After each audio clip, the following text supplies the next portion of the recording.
Hi, I'm Dylan Beattie. I teach people things over the internet, and this is my workshop about real-world REST with C# and .NET.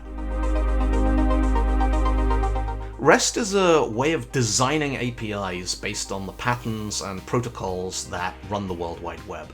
It's not a language, it's not a framework, it's an architectural style. It's a set of guidelines that inform how you go about solving certain kinds of common problems. There's a popular misapprehension that REST is just HTTP and JSON, and sure, there's a lot of REST APIs that use HTTP and JSON, but actually, understanding REST can help you do a whole lot more than just building JSON-style APIs. So the thing about learning REST, a lot of it is revisiting stuff you've probably seen before, but this time we'll pick up all the detail that most people missed the first time around.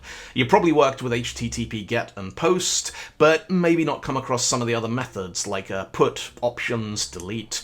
You've probably seen URLs, but most developers have never really stopped to think, well, what is a resource and why do I need a uniform mechanism to locate one? We'll talk about hypermedia, a thing called hypermedia as the engine of application state. What is it? Why does it matter? How can you use it to solve real-world problems?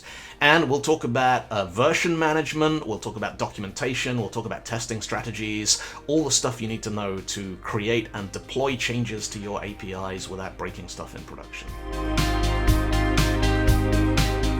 It's aimed at developers who've built websites with C# and .NET, whether that's web forms, MVC, web API, doesn't really matter. As long as you worked with requests and responses, that's enough. It's all online, so you'll need Zoom, a mic, a webcam, and your favorite code editor, whether that's Visual Studio, VS Code, Rider, whatever works for you. Check out ursatal.com/workshops. If you have any questions or you want to book a private workshop for you and your team, get in touch. Always nice to hear from you. In the meantime, thank you for watching. Take it easy. I'll see you on the internet.